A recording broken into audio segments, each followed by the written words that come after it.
할렐루야. 오늘 데살로니가 후서 1장 1절에서 2절 말씀을 우리가 읽었습니다. 제목은 데살로니가의 위기라고 제목을 붙였습니다. 원래 첫 시간에 좀 개요로서 이렇게 말씀을 드리곤 하는데 오늘은 데살로니가 이 후서의 내용이 무엇인가, 그 목적이 무엇인가 하는 것을 전체적으로 한번 다루어 보려고 오늘 그 개요에 대한 것들은 조금 건너뛰겠습니다. 기록된 대로 저자는 바울입니다만은 바울과 실로아노와 디모데가 데살로니가의 교회에 보내는 서신입니다. 이 데살로니가 후서의 목적이 무엇인가 하는 것을 우리가 좀 알았으면 좋겠는데요. 이 데살로니가 후서를 쓰는 정황을 먼저 한번 살펴보면은 데살로니가 전서는 그 내용이 무엇이며 왜 썼습니까? 이 데살로니가 교회에 대해서 바울에게 지금 들려오는 굉장히 좋은 소식에 기뻐서 감사로 그 전서를 보면은 책망이 없고 더욱 분발하게 하려는 격려의 말씀으로 데살로니가 전서를 썼습니다. 그리고 그 서신을 쓴 지 불과 1년 만에 오늘 다시 이 데살로니가 후서를 쓰고 있는데요.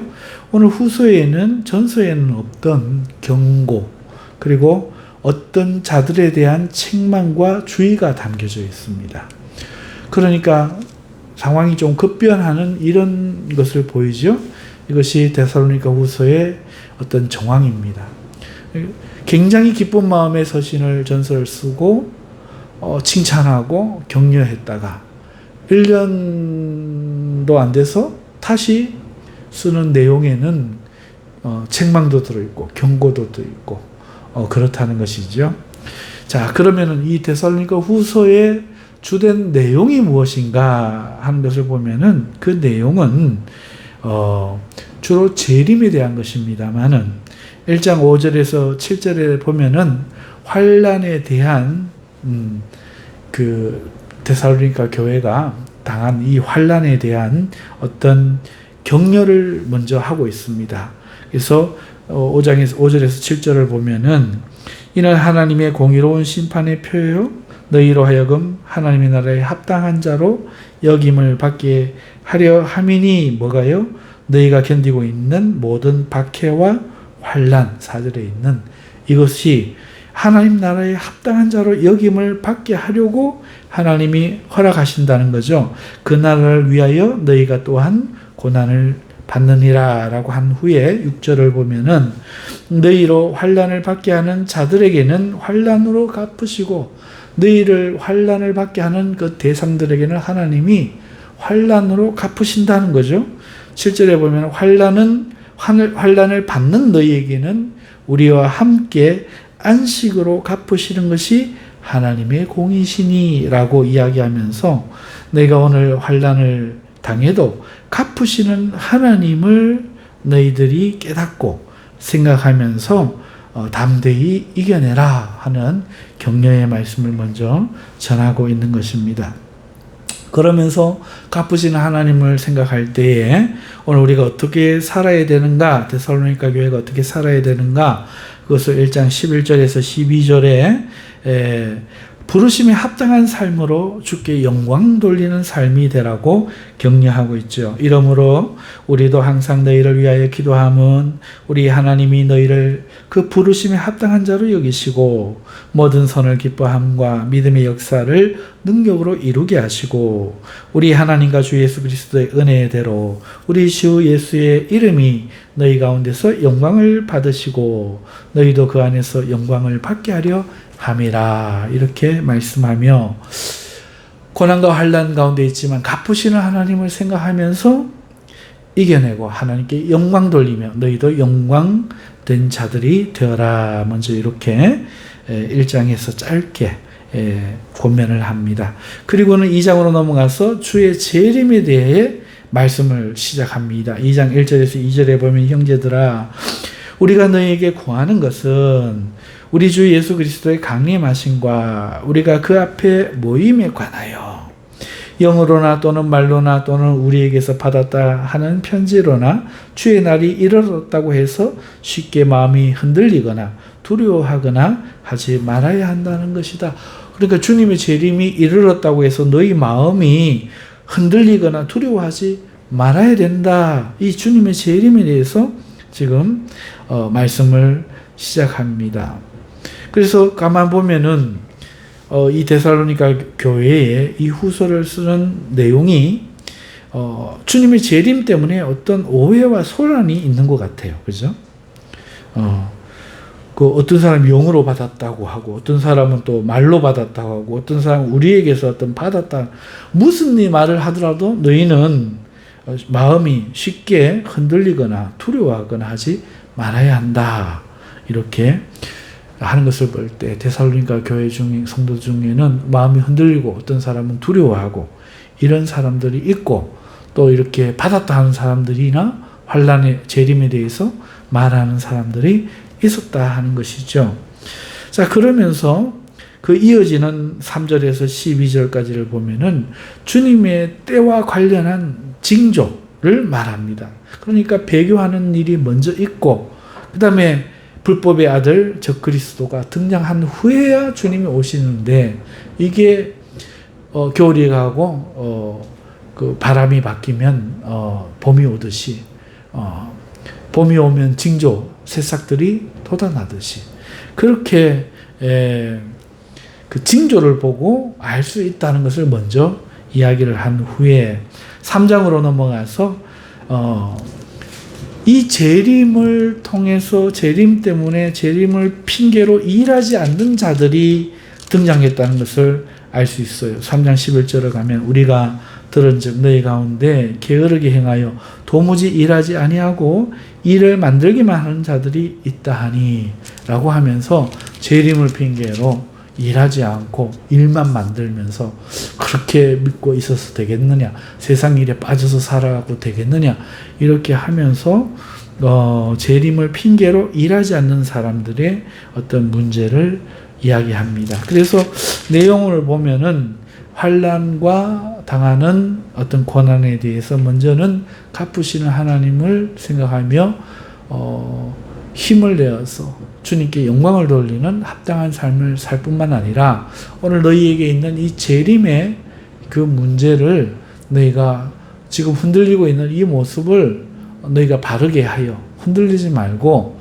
주님 오시는 그날까지 너희가 최선을 다하는 삶을 살아야 한다. 이런 내용으로 이루어져 있습니다. 자, 그래서 이런 어떤 정황과 그 다음에 후서의 어떤 내용을 이렇게 간략하게 우리가 살펴보면은 결론적으로 데살로니가 후서는 믿음의 다름질을 잘하고 있는 이 데살로니가 교회에 재림에 대한 오해와 소란이 발생했고, 이것을 들은 바울은 이것을 교회의 위기를 가져올 큰 문제로 여겨서 급히 서신을 써서 재림에 대해서, 주님의 재림에 대해서 올바른 말씀으로 권면하고 가르쳐 이들로 하여금 요동하지 않는 성도들로 주님의 재림을 참으로 맞이할 수 있도록 세우기 위하여 이 서신을 쓴다 하는 것을 우리가 알 수 있습니다. 자, 이제 우리가 두 번째로 할 것은, 그러면은 이 데살로니가 교회를 통해 우리가 얻을 수 있는 교훈은 무엇인가? 우리가 이제 읽어가면서 좀 더 구체적으로 하나하나 이제 강의 시간에 우리가 좀 더 살펴보겠지만은, 오늘 대략적으로 우리가 그 내용을, 복잡한 내용이 아니라서 단 두 가지밖에 없어서 우리가 이 데살로니가 교회 후서를 쓰는 이 목적과 이유를 우리가 정확하게 아주 쉽게 간단히 알았으니, 오늘 우리가 이 시간에 개요의 어떤 그런 것들 살펴보는 것보다 이 데살로니가 교회를 통해서 우리가 얻을 수 있는 교훈이 무엇인가를 먼저 대략적으로 한번 살펴보고 강의를 하는 것이 좋을 것 같습니다. 자, 데살로니가 교회를 통해서 얻을 수 있는 교훈이 몇 가지가 있을 수 있는데, 그것은 믿음이 좋은 이런 데살로니가 교회도 안전하지가 않다는 겁니다. 문제가 있다는 거죠. 우리가 물가에 내놓은 자식이라고 어린아이들 데리고 물놀이, 요즘 이제 물놀이 갈 철이죠. 물놀이를 가면은 얼마나 그 좌불안석 아이를 쳐다보고 지켜봅니까?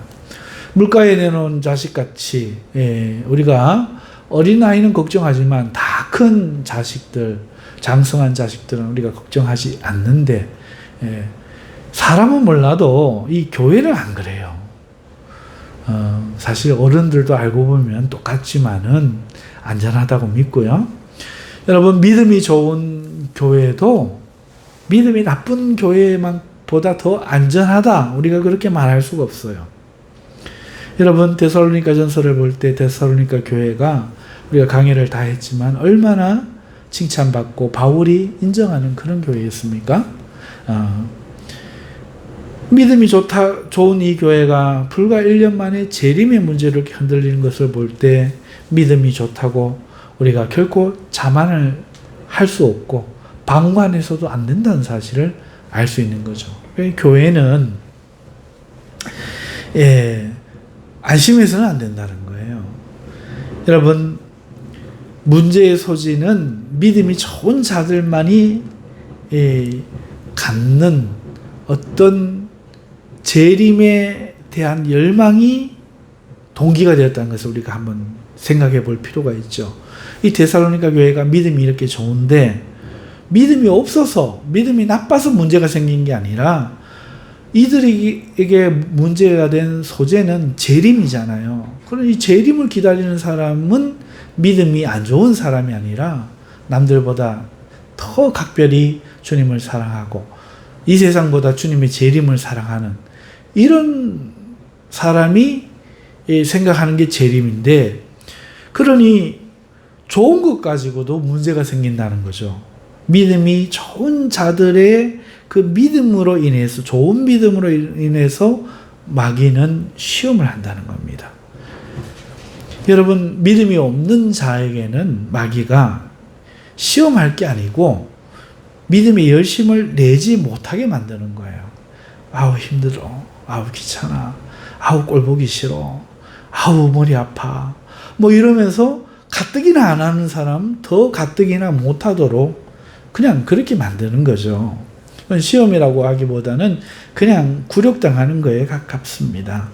그런데 믿음이 좋은 사람들은 어떻게 합니까? 하지 말라면 더 힘을 내거든요. 문제 만들어 보세요. 막 금식기도 해버립니다.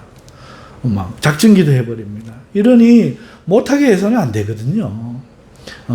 그래서 이런 사람들에게는요, 어떻게 하는가 하면, 믿음이 좋은 사람에게는 그 믿음 좋은 것 가지고 잘못되게 해버린 거예요. 더 열심을 내라. 열심을 내되 잘못된 방향으로 열심을 내라. 이렇게 마귀가 시험을 한다는 겁니다. 그래서 오늘 우리 데살로니가 교회를 보면서 우리가 그걸 깨달을 수 있는 거죠.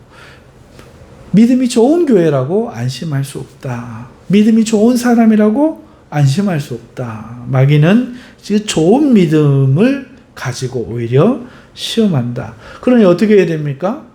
우리가 좋은 믿음이라고 할 때 우리는 믿는 바에 대한 바른 지식이 있어야 되겠다. 그러니까 이 재림에 대한 바른 지식을 가져야 우리가 시험을 이겨내는데, 바른 지식이 없으면 데살로니가 교회처럼 시험을 받을 수 있고, 교회는 그렇기 때문에 바른 지식을 제공하는 교회가 되어야 되겠다. 이것을 우리가 깨달을 수가 있는 것이죠. 자, 그러면서 오늘날 우리가 교회가 이 데살로니가 교회처럼요, 지적을 받을 때 그걸 싫어하면 안 된다는 거예요. 사도 바울이 지금 너희 가운데 이런 문제가 있다라고 소신을 쓸 때, 여러분, 데살로니가 교회가 이 문제를 자각하지 못하고 있을 수 있는 거죠. 그러니까 이렇게 소신서를 쓰는 겁니다. 우리가 칭찬을 받는데, 그래도 이 근방에서는 최고라고 생각하는데, 사도가 이 문제를 지적을 할 때 인간적으로 생각하면은 좋지 않죠. 그리고 우리가 막 열심을 내는데 재림을 기다리는데 뭐가 문제냐, 이렇게 생각하면서 문제를 자각하지 못할 수 있고, 또 문제라고 해도 문제라고 해도 저 사람이 하나님을 안 믿는 것도 아니고 잘 믿기 위해서 저렇게 하는 건데 화를 낼 수도 없고 잘못했다고 말하기도 그렇고, 그러니까 대부분의 성도들이 참고 인내하고 이렇게 하기가 쉽다는 거죠. 그래서 올바른 지적이 정화 작업이 올바르게 그것을 지적하는 일이 교회 내에서 일어나지 못할 수가 있다는 거죠. 첫째는 친분 관계, 그 다음에 그 사람 마음이 이해되는 거죠. 뭔가가 문제인데 지식도 내가 없으니 뭐가 문제라고 말하기는 어렵지만 뭔가 문제는 문제인데 저 사람도 잘 믿으려고 저러는 거니 이렇게 생각이 들면서 그냥 인내하고 참으면서 이럴 수가 있는데, 이때 외부에서 우리 교회의 문제나 혹 개인 성도의 문제를 지적해 주는 일이 필요하다는 겁니다. 그래서 성도 자체가 교회죠. 이 집단 교회 그리고 개인 교회, 우리가 이 성도는, 교회는 진단받는 이 문제를 이상하게 여기면 안 된다는 거예요. 바르게 진단해 줄 때 거울로 보고 뭐가 묻었네 진단할 수 있듯이, 나와 같은 신앙 같은 줄을 모시는 다른 사람들의 너 왜 우리와 달라? 라고 거울로 비추어주는 그 지적을 통해서 맞네, 이게 왜 다르지? 이러면서 우리는 그럴 때에 그 다르다 하는 무언가 문제가 있는 거 아닌가 하는 그 지적을 거부하지 말고 그걸 받아들일 마음을 가지고 그 문제를 정확하게 인식할 필요가 있다는 겁니다. 그리고 이 문제에 대해서 인식을 하고 나면 올바르게 대처할 필요가 있다는 거예요. 그래서 오늘 우리 삶에, 우리 교회에 어떤 문제가 있는 것에 대해서 올바른 지적이 필요하고, 그리고 문제가 무엇이고 올바른 대책이 무엇이고 어떤 것을 주의할지를 우리가 그 문제를 통해서 찾아내야 된다는 것이죠. 여러분, 재림은 언제 이루어진다고 사도 바울이 말하는가 하면은 불법과 배교가 먼저 있은 후에 올 것이다. 누군가 올바른 지식이 있어야, 아직 이거 안 왔잖아. 뭔가 역사하는 건 있어도 아직 온 건 아니잖아. 아직 아니야. 이렇게 말할 수가 있다는 거죠. 자, 그 다음에 주님의 재림을 맞이하기 위해서 세상 일을 멈추거나 세상 것을 다 버리고 기다리는 이것이 옳지 않아. 그랬다면 사도 바울이 그렇게 가르쳤겠지. 그렇지 않아. 그거는 하나님 방식이 아니야. 우리 초대교회 기억하지? 예루살렘 교회가 그렇게 했다가 하나님이 흩으시고 역사를 지금까지 지금 60몇 년 동안에 주님이 안 오셨어. 곧 오심하신 주님이. 그럼 우리는 어떻게 살아야 되는 거야? 우리가 열심을 내서 세상 일을 하고 이걸 먹고 살고 그러기 위해서 하는 것이 아니라 내가 힘써 일해서 어렵고 가난한 우리 교회의 성도들에게 도울 게 있도록, 먹을 것을 제공할 수 있도록 이런 일을 위해서 내가 경제활동을 하는, 이것을 우리가 다 전통적으로 이제 교회 정착이 되어서 교회가 서는 곳이면은 이제는 옛날처럼 자기 재산 늘려가려고 하는 경제활동이 아니라 교회를 섬기고 형제가 또 교회잖아요. 교회를 돕기 위해서 우리가 일을 하고 돈을 버는 것인지 우리가 모두 알고 있는데, 이제 주님이 오신다 하니 갑자기 그 이야기가 대두가 되니 일도 안 하고 직장도 때려치고 들어앉아가지고 이렇게 주님을 기다리자 하니 이런 거는 우리 교회사에 맞지 않아. 전통이 아니야. 이렇게 올바른 지식을 우리가 알아야 된다는 것이죠. 그런 거 아니야. 오히려 우리는 하나님의 구원을 받을 자로 이 부르심에 합당한 삶으로 주께 영광을 돌리는 삶을 최선을 다해서 살아가야 해. 이게 맞지. 왜 갑자기 모여서 여기 모여서 주님을 기다려야 한다고 해. 이건 잘못됐지. 이렇게 해야 된다는 거죠. 문제가 무엇이고 올바른 대책은 무엇이고 어떻게 주의할지를 알고 대처해야 되죠. 이걸 몰라가지고 뭐 재림교라든지 뭐 휴거 뭐 이런 일들이 우리나라에도 있었죠.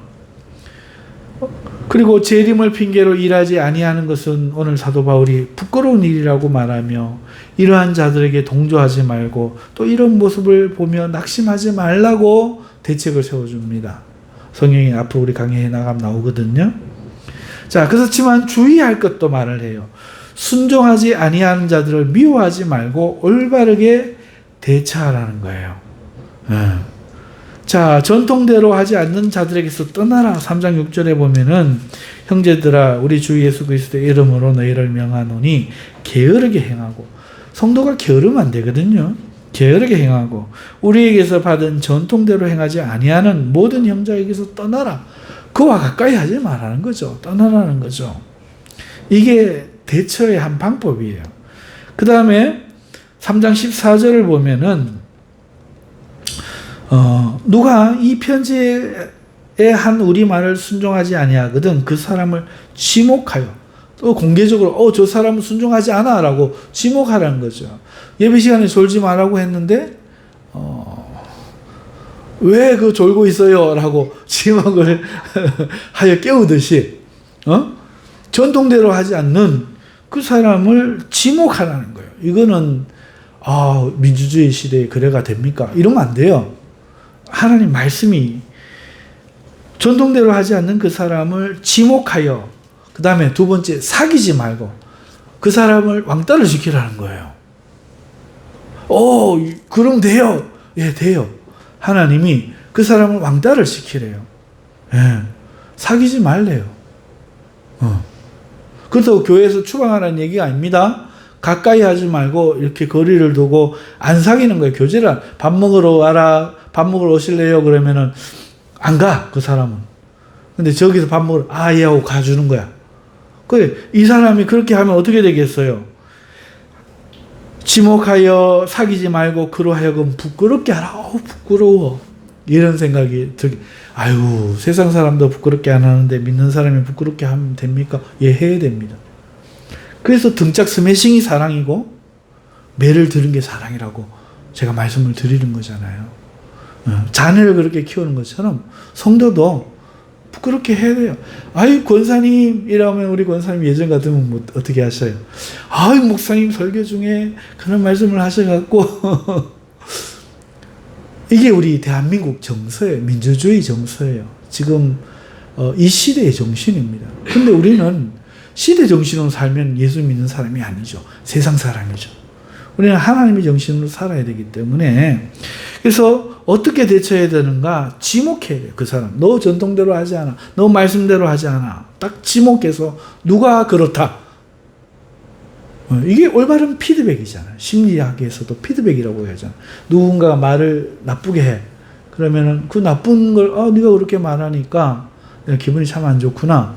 이렇게 피드백을 해주는 거예요.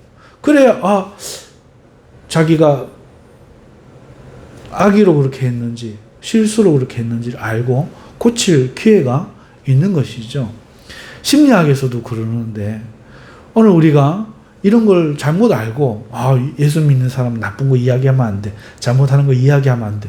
이렇게 생각하고 있으면 이건 마귀에게 속는 거죠. 자, 그래서 오늘 우리는요. 그 사람을 지목하여 딱 그 잘못을 지목해 주는 거예요. 그리고 사귀지 않는 거예요. 그걸 고치기 전까지는. 그리고 그렇게 해서 그 사람을 부끄럽게 해서 그 사람을 고치게 하는 겁니다.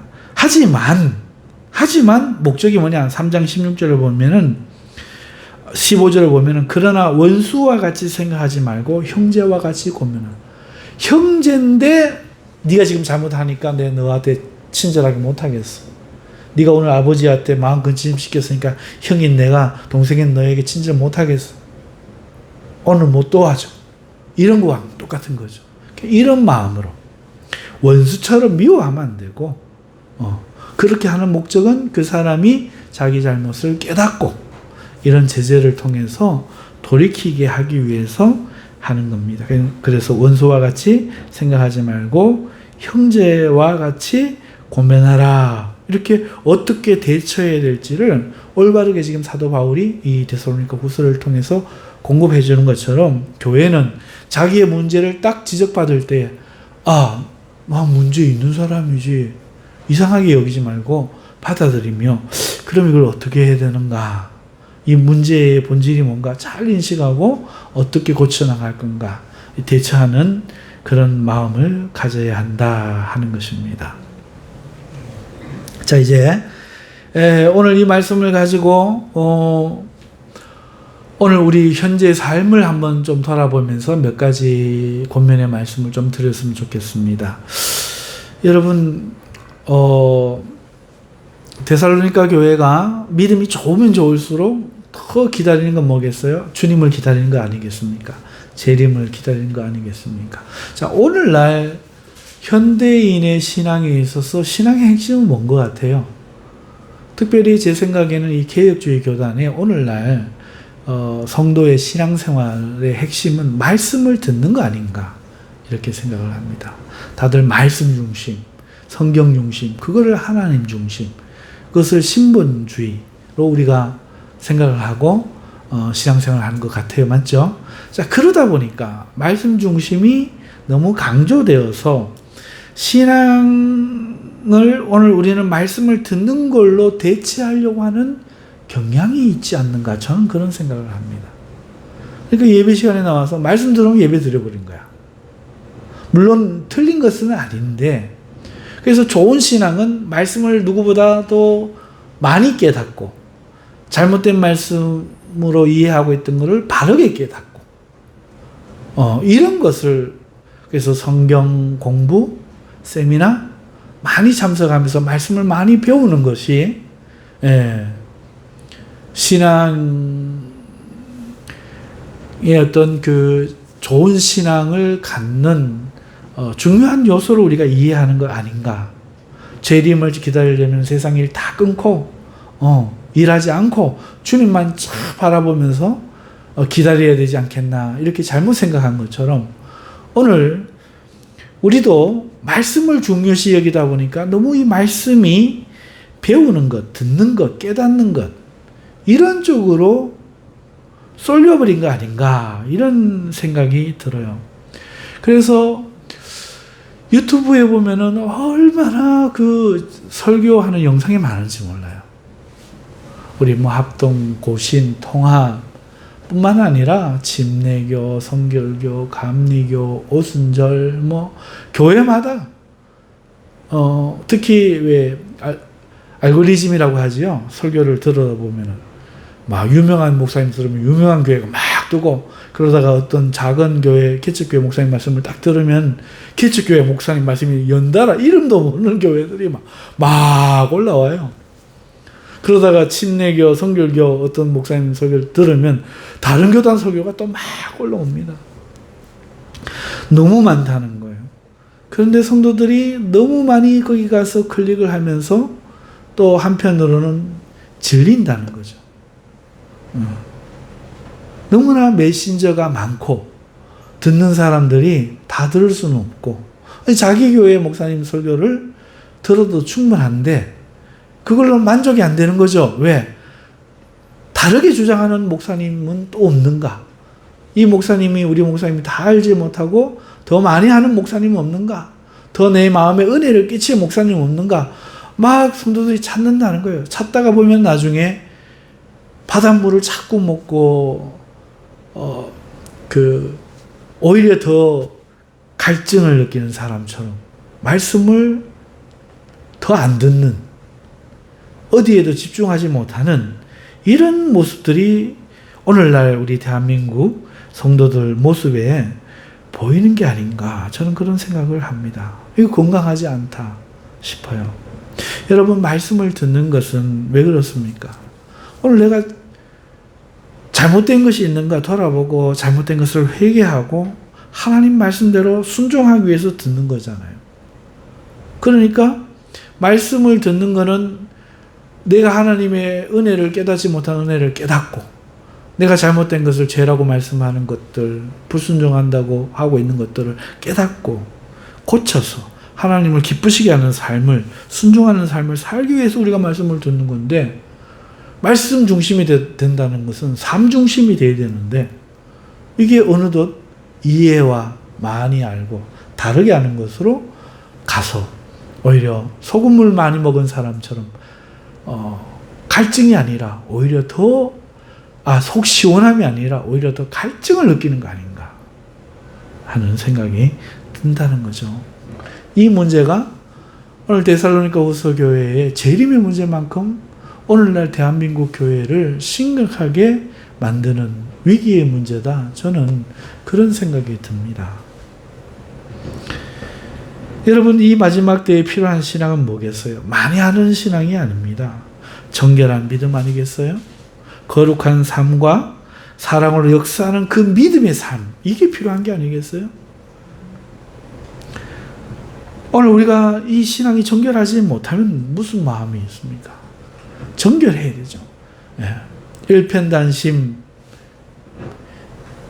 하나님을 사랑하고 세상의 것을 사랑하지 않고, 그래서 오늘 우리가 정욕대로 사는 삶이 아니라 거룩한 삶을 살고, 오늘 우리가 사랑하지 못할 사람들에게까지 주님의 사랑으로 역사하는 이 믿음으로써 사랑하고 눈물 흘려 기도해주고 위해주는 이런 사랑이 역사하는 우리의 믿음의 삶을 살아내는 것, 이것이 이 마지막 때에 더욱 필요한 일인 줄 믿습니다. 자, 그러므로 오늘 첫 번째 드리고 싶은 그 말씀은 이거예요. 오늘 우리가 너무 말씀 중심이 잘못되어져 가고 있는 게 아닌가, 방향성이.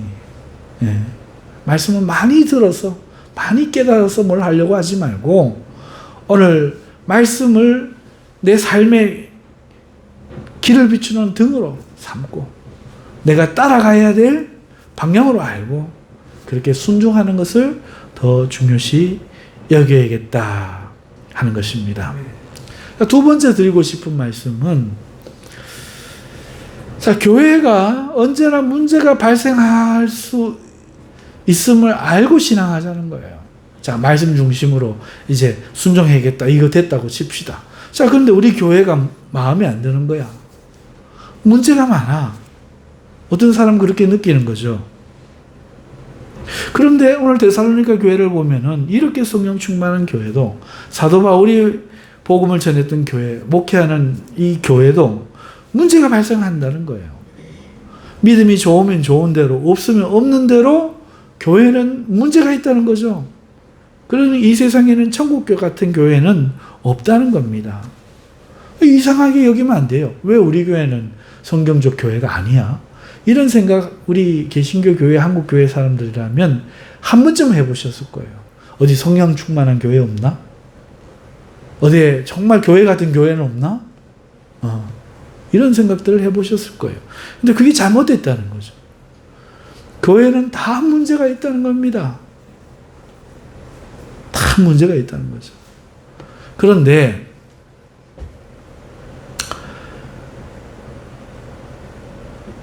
또한 중요한 것은 문제가 있다고 잘못된 교회가 아니고 문제가 있다고 주를 믿는 형제가 아닌 게 아니라는 거잖아요.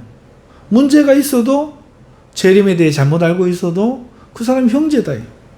고치면서 우리가 이 교회를 하나님 말씀대로 바르게 만들어 가야 되지. 아유, 이 교회가 좀 이상해. 나 다른 교회 갈 테야. 이게 바로 사탄이 노리는 거죠. 오늘 우리 신앙생활하면서 이거 얼마나 많이 봤어요. 자기가 뭐 3대, 4대 신앙인이고 뭐 은사가 있고 다 하지만 다들 이렇게 사는 거예요.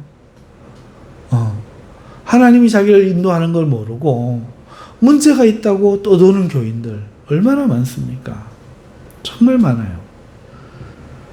그리고 잘못된 것으로 아주 매도해버리죠.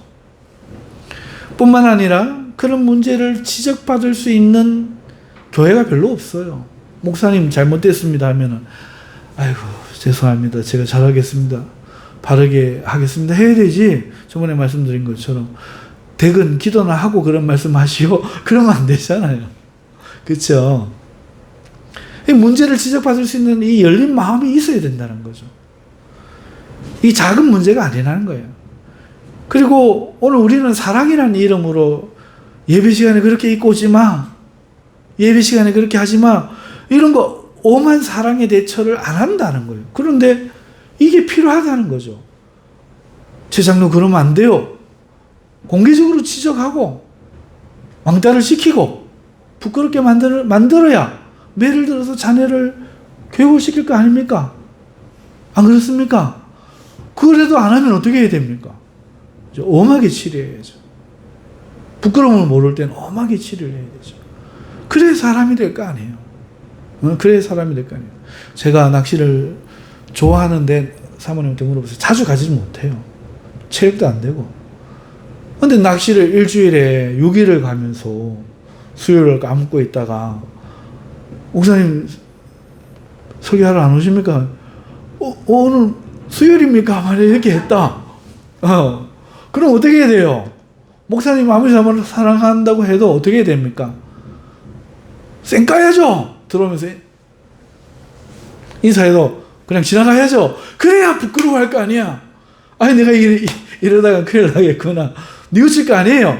할렐루야. 별로 안 좋아하는 것 같으네. 여러분, 첫 번째 제가 드린 말씀은 대한민국 교회 오늘날 너무 말씀 중심이 이상한 방향으로 가고 있다. 지적으로 가고 있다. 지적 경향.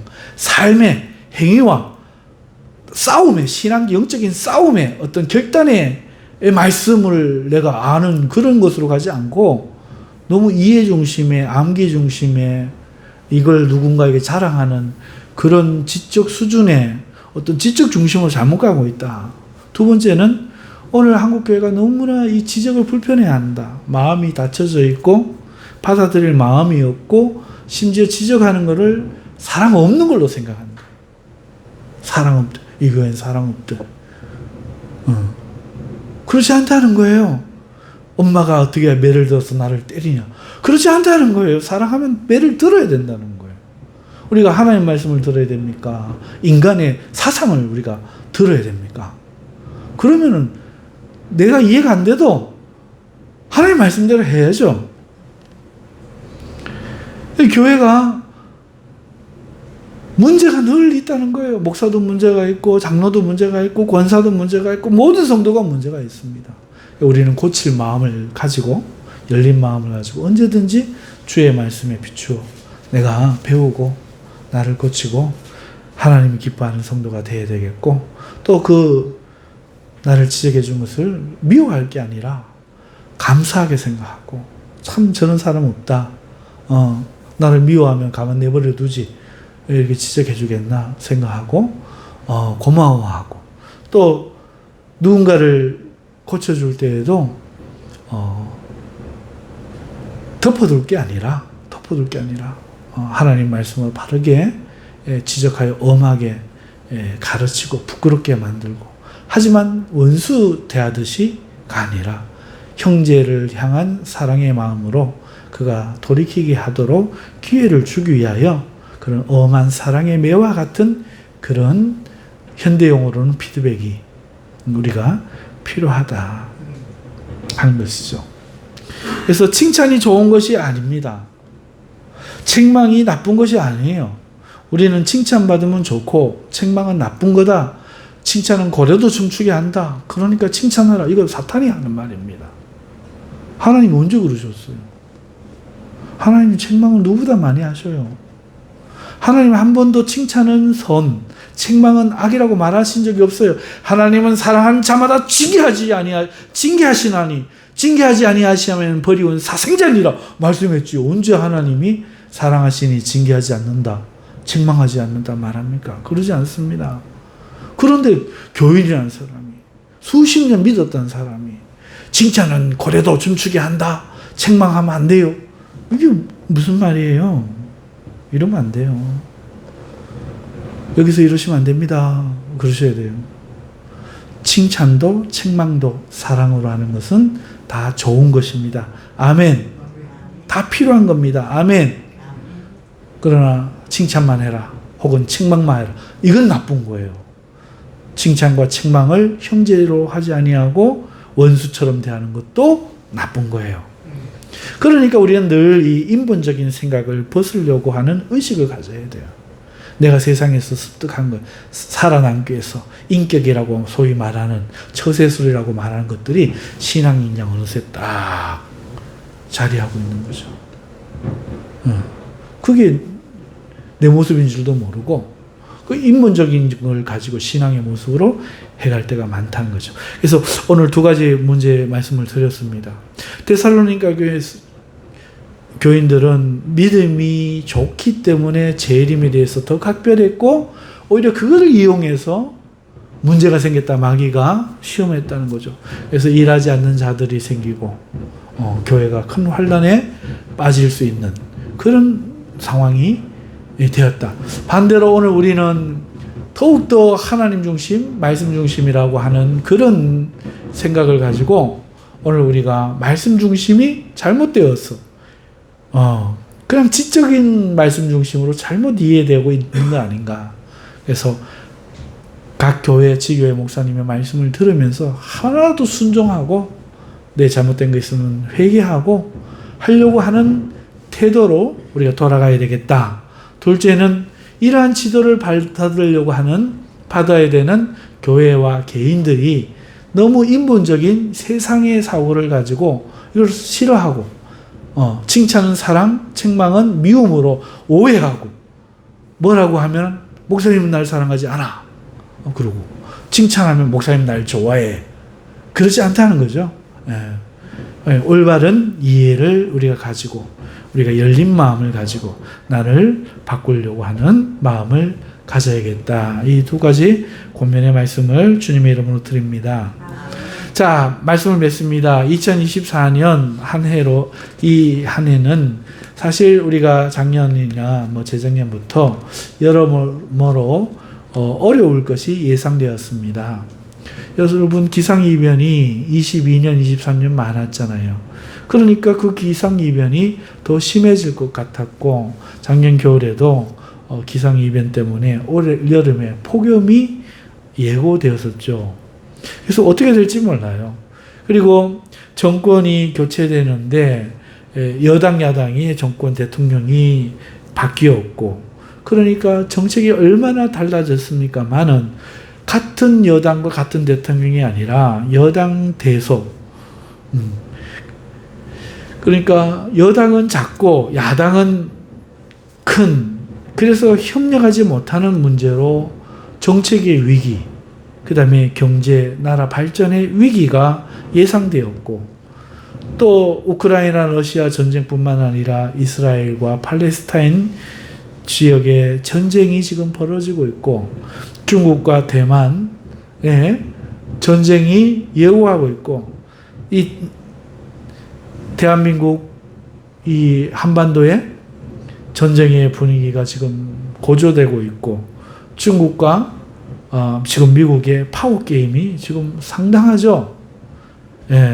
그러니까 이러한 전쟁, 이러한 알력 가운데 그 오일 위기, 식량 위기, 경제 위기가 막 예상되었죠. 그 다음에 인구 감소로 인해서 우리나라는 지금 직격탄을 맞고 있지 않습니까? 아이들 산업이 다 무너지고 있죠. 경기 침체가 예상됩니다. 왜 그런가 하니까 자영업자들이 지금 거의 넘어가고 있잖아요. 거기다가 비트코인으로 주식으로 인한 경제 위기가 얼마나 많습니까? 자, 세상은 이래요. 그런데 이런 세상에서 우리 성도들이 얼마나 살기가 어렵겠습니까? 신앙생활하기 어렵겠습니까? 한데 여러분 이 교인들이 교회에 와서 신앙생활을 하는데 세상적인 사고를 가지고 그대로 들어와서 신앙생활을 하니 개인적인 신앙생활, 교회를 옮겨 다니는 신앙생활 이렇게 하다 보니 여러분 통계가 나왔는데 교인 중에 40%가 명목적인 교인이라는 거예요. 이름만 교인이지. 실제로 어떤 뜨거운 체험이나 하나님을 사랑하려는 마음이 없대요.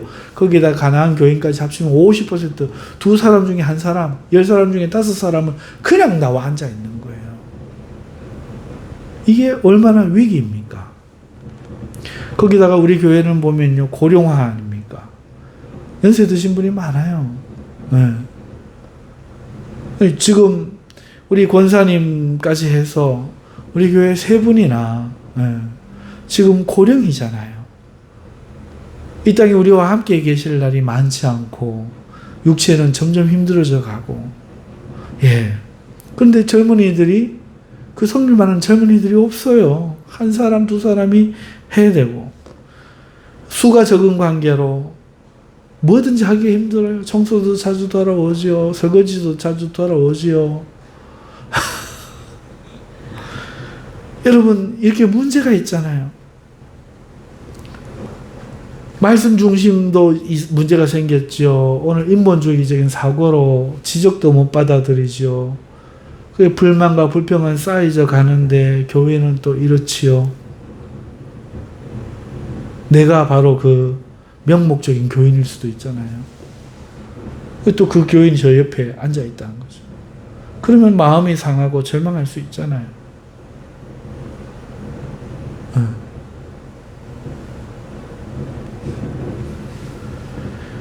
자, 우리가 잘 이겨내야 됩니다. 사랑하는 성도 여러분, 잘 이겨내야 돼요. 오늘 우리는 위기인 거죠. 사계절이 있듯이 여러분 시대도 좋고 나쁨이 있는 거잖아요. 지금 우리가 어디를 지나는지 오늘 우리가 잘 진단하고 그래서 잘 분별하고 대책을 가져야 되잖아요. 그러지 못하고 우리 교회는 왜 이러냐? 나는 믿음이 왜 이러냐? 너는 왜 그러냐? 그러면 안 된다는 거죠. 자, 이런 시대 가운데 이렇게 예상되어져 가는 가운데 이런 문제점의 노출 가운데 나의 믿음은 어떠하고 우리 교회의 믿음은 어떠하고 또 그걸 바라보는 우리 내면은 어떠한지 점검하며 오늘 우리는 주를 향한 사랑과 믿음에 열심을 내고 있는가 우리가 점검할 때인 줄 믿습니다. 이 데살로니가후서를 생각하면서 이런 마음들을 우리가 좀 가져보자는 거죠. 우리는 할 수 있습니다. 우리 자신은 할 수 없어도 주님이 도와주실 겁니다. 우리는 주님을 힘입어 승리하고 이겨내야 할 줄로 믿습니다. 어렵습니다. 힘듭니다. 못하겠습니다. 이 말만 하고 있으면 점점 못해지는 거지만 오늘 우리가 할 수 있습니다. 주님 하게 해주십시오. 주님 하고 싶습니다. 승리하고 싶습니다. 주님 우리에게 부흥을 주십시오. 주님 우리에게 젊은 사람들도 보내주십시오. 주님 내 마음에도 하나님 말씀으로 용기와 희망을 허락하여 주십시오.